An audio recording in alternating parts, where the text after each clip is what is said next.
My name is Ryan Kirby. I work at CED Greentech out of Albuquerque, New Mexico. I've been with the company about three years at this point. Here in Albuquerque, I manage the location for Albuquerque, servicing northern New Mexico, southern New Mexico, and then we get a little bit into the El Paso markets, but we have a store there as well. So, which products do you purchase from QuickBOLT? The QuickBOLT itself, possibly. Yeah, that's exactly it. The namesake.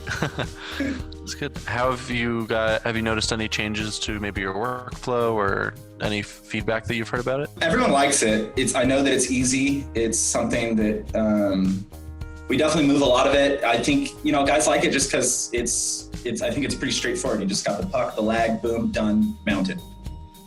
How have you found shipping times? Do those usually come any kind of back order, or things usually come in time, or as expected as needed? I've never been aware of a back order on this stuff, so it must be pretty good. Are there any changes that you'd like to see to possibly our ordering process, or maybe anything you've heard about the product, or really anything at all? No complaints. I have never heard a complaint, so we sell a bunch of them. The guys are happy, so no, I don't have any gripes. Guys are happy, you're happy. There you go. Yeah, that's all that matters.